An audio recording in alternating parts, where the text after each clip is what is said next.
10월 9일 참소망의 아침이 밝았습니다. 오늘은 310장 찬양하시면서 예배로 나아가겠습니다.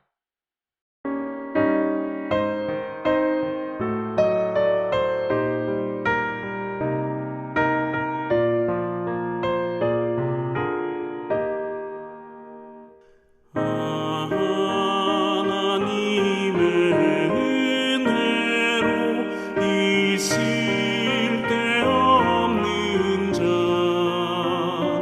왜 구속하여 주는지 난 알 수 없도다.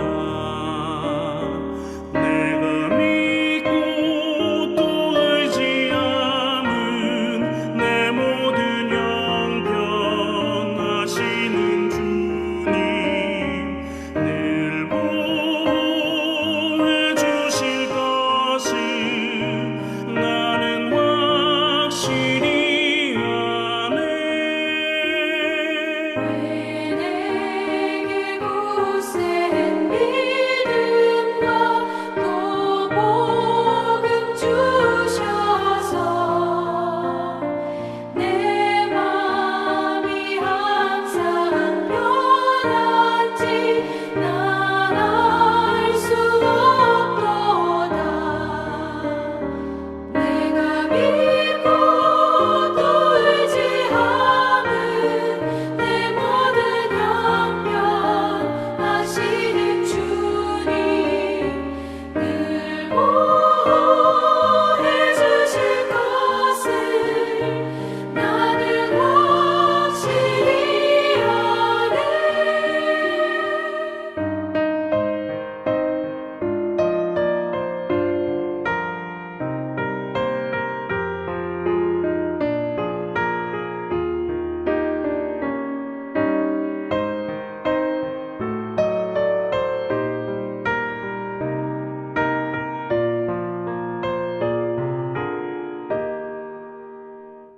왜 내게 성령 주셔서 내 마음 감동해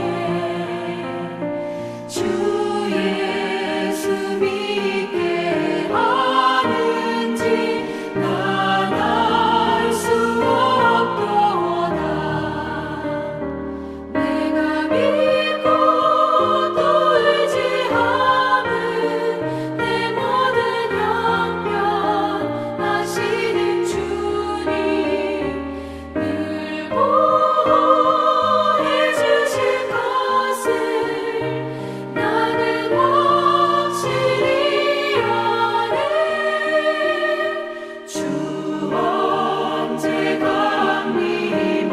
강림하실지 혹밤에 혹낮에 또 주님 만날 그곳도 난 알 수 없도다. 내가 믿고 또 의지함은 내 모든 형편하시는 주님 늘 보호해 주실 것을 나는 확실히 아네.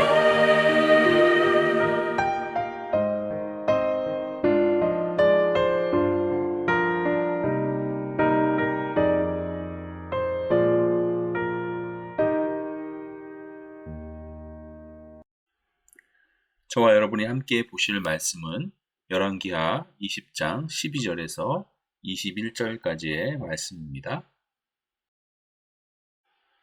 그때 발라단의 아들 바벨론의 왕 브로닥 발라단이 히스기야가 병들었다 함을 듣고 편지와 예물을 그에게 보낸지라. 히스기야가 사자들의 말을 듣고 자기 보물고에 금은과 향품과 보배로운 기름과 그의 군기구와 창고의 모든 것을 다 사자들에게 보였는데 왕궁과 그의 나라 안에 있는 모든 것 중에서 히스기야가 그에게 보이지 아니한 것이 없더라. 선지자 이사야가 히스기야 왕에게 나와 그에게 이르되 이 사람들이 무슨 말을 하였으며 어디서부터 왕에게 왔나이까? 히스기야가 이르되 먼 지방 바벨론에서 왔나이다 하니 이사야가 그에 이르되 그들이 왕궁에서 무엇을 보았나이까 하니 히스기야가 대답하되 내 궁에 있는 것을 그들이 다 보았나니 나의 창고에서 하나도 보이지 아니한 것이 없나이다 하더라. 이사야가 히스기야에게 이르되 여호와의 말씀을 들으소서. 여호와의 말씀이 날이 이르르니 왕궁의 모든 것과 왕의 조상들이 오늘까지 쌓아두었던 것이 바벨론으로 옮긴 바 되고 하나도 남지 아니할 것이요. 또 왕의 몸에서 날 아들 중에서 사로잡혀 바벨론 왕궁의 환관이 되리라 하셨나이다 하니 히스기야가 이사야에게 이르되 당신이 전한 바 여호와의 말씀이 선하니이다 하고 또 이르되 만일 내가 사는 날에 태평과 진실이 있을진데 어찌 선하지 아니하리요 하니라. 히스기야의 남은 사적과 그의 모든 업적과 저수지와 수도를 만들어 물을 성 안으로 끌어들인 일은 유다 왕 역대지략에 기록되지 아니하였느냐. 히스기야가 그의 조상들과 함께 자고 그의 아들 므낫세가 대신하여 왕이 되니라. 아멘. 오늘도 귀한 말씀을 통해서 하나님의 은혜를 깨닫고 하나님의 은혜를 누리는 귀한 아침이 되기를 소망합니다. 오늘 말씀은 바벨론의 왕 브로닥 발라단이 유다 왕 히스기야에게 사절단을 보내는 과정에서 일어난 사건을 다루고 있습니다. 그럼 그 내용을 한번 살펴보도록 하겠습니다.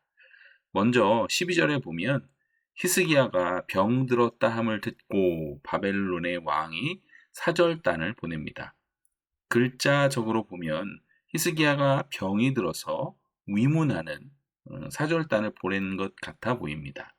우리가 이것을 위문 사절단으로 이해하고 그리고 나서 그 다음 13절 이하의 내용들을 보면 말씀이 조금은 다른 방향으로 해석되어 버립니다. 그러나 원문과 영어 성경을 살펴보면 병이 들어서가 아님을 알 수 있어요. 병이 들었기 때문이 아니라 정확한 해석은 과거 완료입니다. 병이 들었었던 것입니다. 곧 이것의 의미는 병이 이미 나은 것이죠. 그러므로 바벨론 왕의 사절단 방문 목적은 히스기야의 병 회복을 축하하는 것이었습니다. 병이 들어서 위문하는 것이 아니었어요. 뿐만 아니라 그에게 나타났던 하나님의 이적, 곧 사내림이 그냥 돌아간 것에 관해서도 알고자 하였을 것입니다. 이 당시 때는 아수르와 유다 그리고 바벨론이 서로가 서로를 견제하고 억압하고 혹은 동맹을 고려하며 자신들의 나라의 어떤 선택이 최선인지를 매일매일 고민하고 있는 상황이었기 때문에 사내림이 유다의 침공을 마무리하지 못하고 본국으로 돌아갔다는 이 이야기는 바벨론으로서는 큰 이적이기도 하고 큰 기회였을 것입니다. 그래서 바벨론의 왕 브로닥 발라단은 아수르의 공격을 성공적으로 막아낸 이 히스기야와 동맹을 맺어서 자국의 독립을 꾀하려 했을 것이다 라고 학자들은 해석하고 있습니다. 즉, 이 히스기야의 병의 회복의 축하와 유다와의 동맹을 위해 사절단을 보낸 것입니다. 또한 대조적으로 이때 히스기야의 또한 상황을 살펴보면 일단은 히스기야는 병이 회복되었습니다. 그리고 하나님으로부터 15년이라는 생명 연장의 약속을 받았습니다. 또한 역대하 32장의 23절부터 27절에 따르면 히스기야의 부와 영광이 극에 달했다고 성경은 말해주고 있습니다. 역대하 32장 23절의 말씀을 제가 잠깐 읽어드리면 여러 사람이 예물을 가지고 예루살렘에 와서 여호와께 드리고 또 보물을 유다왕 히스기야에게 드린지라. 이후부터 히스기야가 모든 나라의 눈에 존귀하게 되었더라. 따라서 바벨론 사절단의 방문은 여러 이방 사절단의 방문들 가운데 하나임을 우리가 알 수 있습니다. 이러한 상황들을 이해하고 오늘 본문의 13절의 말씀을 보면 히스기야가 자기 보물 창고에 금은과 향품 등 귀중한 모든 것들을 바벨론의 사절단에게 보여준 그의 마음의 동기를 이해할 수 있게 됩니다. 바벨론의 사절단이 히스기야를 방문한 것은 히스기야에게 특별한 기쁨이 되었을 것입니다. 바벨론이라는 나라는 지금 현재 아수르와 대적할 수 있는 국력이 점점 커지고 있는 그런 나라였기 때문입니다. 그러므로 바벨론 사절단이 자신에게 선물을 들고 온 것이 기뻤을 것이고, 또한 그들에게 신망을 얻어 바벨론과 동맹을 맺는다면 앞으로 아수르의 침략에 대한 걱정을 조금이나마 덜 수 있을 것이라 생각했을 것입니다. 이런 정치적이고 전략적인 여러 가지 이유들로 히스기야는 자신의 보물 창고를 사절단에게 보여준 것입니다. 이때 선지자 이사야가 찾아와 히스기야를 책망하고 있는 것입니다. 여러분, 그동안 성경을 통해 여러분들도 보셨겠지만 히스기야가 그래도 참 잘 해왔습니다. 이사야를 통해 전해지는 하나님의 말씀에 잘 순종하며 그래도 잘 해왔어요. 그런데 바벨론 사절단에게 나라의 보물 창고를 보여줬다는 이유로 이해가 되지 않을 정도로 이사야로부터 책망을 받게 됩니다.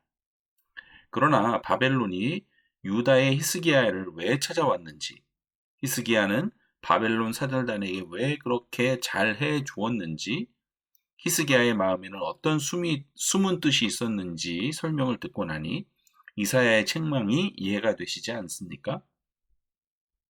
사실 지금까지 이사야는 오직 여호와께만 도움을 구하고 이방 나라들을 의지해서는 안 된다는 것을 누누이 강조해 왔습니다.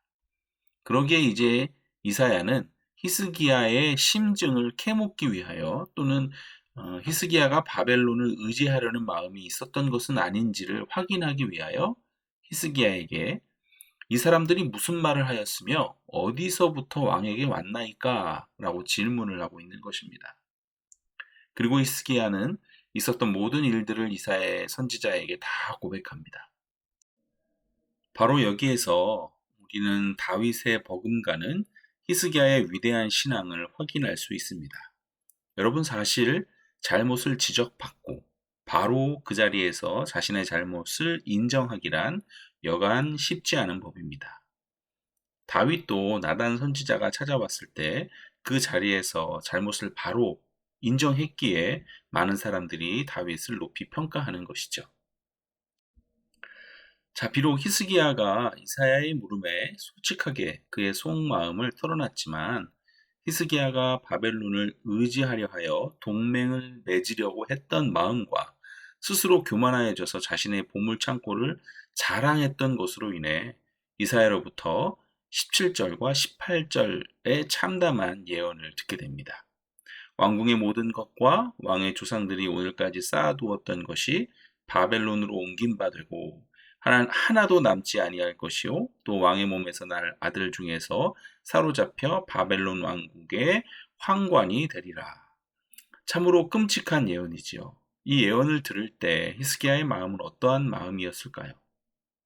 그리고 이 말씀은 BC 586년 예루살렘 멸망의 때 그대로 성취가 됩니다. 비록 히스기야 때 이루어지는 그런 끔찍한 결말은 아니었지만 앞으로 일어날 어두운 종말을 미리 들어 알고 있다는 것, 이 또한 엄청난 고통일 것입니다. 히스기야는 듣지 않아도 될 이 암울한 미래를 알게 된 것이죠. 이것 또한 그의 교만과 하나님을 온전히 의지 않았던 죄로 인한 벌이라면 받아들여야겠지요. 우리가 이러한 내용을 이해했다면 19절에서의 히스기야의 대답, 즉 여호와의 말씀이 선하니이다. 내가 사는 날에 태평과 진실이 있을진데 어찌 선하지 아니하리요. 이 히스기야의 대답이 자기가 살아있는 동안에 자신은 형벌을 받지 않게 되었기 때문에 안심이 되어서 하는 말이 아님을 우리가 이해할 수 있습니다. 만일 그렇다면 그는 이기주의자로 비난받아 마땅할 것입니다. 어디까지나 히스기야가 여호와의 말씀에 대한 순복의 표시로서 왕의 편에서 공적인 태도를 표명한 것일 뿐입니다. 즉 히스기야는 자신의 죄를 시인하고서 엄청난 나라의 결말에 관한 하나님의 말씀을 정당한 것으로 받아들였던 것입니다. 그리고는 여호와 하나님의 선하심을 찬양합니다. 그리고 역대하 32장 27절에서 30절을 보면 히스기야는 사회적, 경제적 번영을 누립니다. 병에서 완쾌된 후 15년 동안 살면서 태평성대를 이룹니다. 그리고 마지막으로는 히스기야는 죽음을 맞이합니다. 역시 역대하 23장 33절에 보면 히스기야는 다윗의 자손의 묘실 중 가장 높은 곳에 장사하여 저의 죽음에 존경을 표했다라고 성경은 말씀하고 있습니다. 그리고 또한 유대인의 전승이 전하는 바에 의하면 히스기야는 다윗과 솔로몬 다음 자리에 장사되었다고 전해집니다. 이렇게 오늘 본문의 말씀이 정리가 됩니다. 여러분, 히스기야 왕의 마지막 15년은 병의 회복과 하나님의 은혜 속에서 풍요와 평안을 누리는 기간이 되었습니다. 그러나 그의 삶 속에 잠깐 찾아온 그 교만과 이방 나라에 대한 의지가 그를 무너뜨리게 했죠. 오늘 본문에서 우리는 하나님을 온전히 의지하는 마음의 중요성을 배울 수 있었습니다. 히스기야는 바벨론 사절단이 찾아왔을 때 자신이 가진 모든 것을 자랑스럽게 드러내 보였습니다. 이 행동은 그가 하나님께 영광을 돌리기보다는 자신의 부와 힘을 자랑하는 순간이 되어버렸죠. 히스기야는 자신의 잘못을 깨닫고 이사야의 예언에 겸손히 순복하며 여호와의 말씀을 선하다고 받아들였지만 그의 행동으로 인해 그는 그의 후손들이 바벨론에 끌려가 황관이 되는 비극적인 운명을 맞게 된다는 이야기를 듣게 됩니다. 여러분, 하나님께서는 정말 우리가 교만한 것과 하나님이 아닌 다른 것들을 의지하는 것을 미워하고 싫어하심을 우리가 다시 한번 깨닫는 것 같습니다.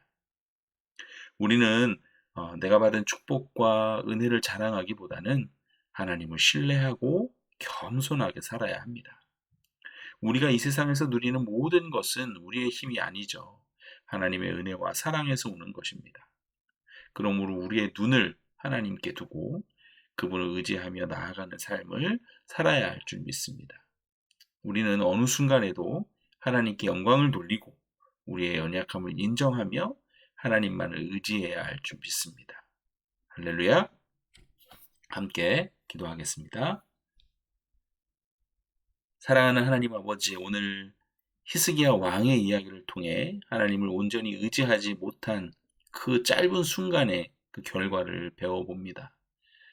우리의 삶 속에서도 잠깐의 교만이 찾아오고 하나님을 의지하기보다는 세상의 것을 의지하려 할 때가 있음을 고백합니다. 주님, 우리의 마음을 겸손하게 하시고 언제나 하나님을 신뢰하며 주님께서 주시는 모든 것을 감사히 받는 자가 되게 하여 주시옵소서. 우리에게 주신 은혜를 자랑하거나 과시하지 않게 하시고 모든 것이 하나님께로부터 왔음을 깨닫게 하여 주시옵소서. 하나님을 의지하며 주님의 뜻대로 살아갈 수 있는 힘을 허락하여 주시옵소서. 우리의 삶이 주님을 기쁘시게 하는 삶이 되기를 간구하며 예수 그리스도의 이름으로 기도드리옵나이다. 아멘. 오늘도 하나님의 선하신 말씀들이 우리의 삶 속에서 이루어지는 그런 놀라운 하루가 되시기를 주님의 이름으로 축원합니다. 아멘.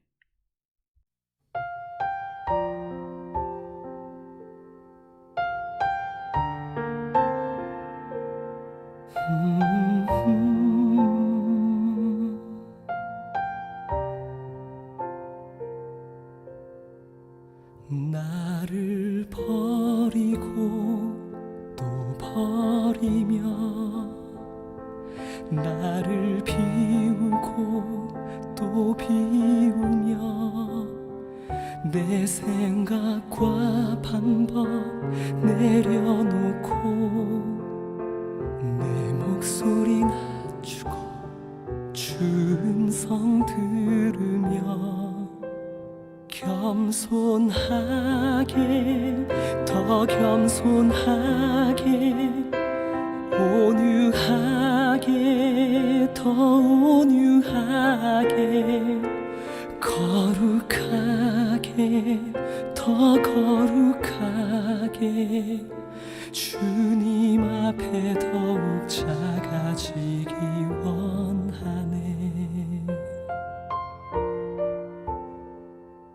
나를 버리고 또 버리며 나를 비우고 또 비우며 내 생각과 방법 내려놓고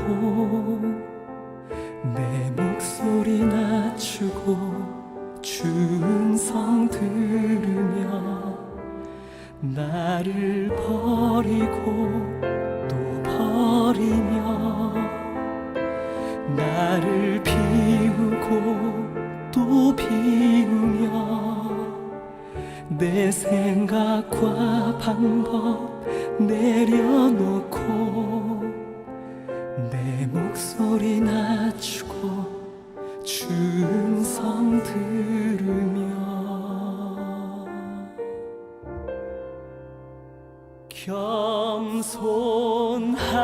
겸손하게 더 겸손하게 온유하게 더 온유하게 거룩하게 더 거룩하게 주님 앞에서 내 주님 앞에서 정결하게 더 정결하게 진실하게 더 진실하게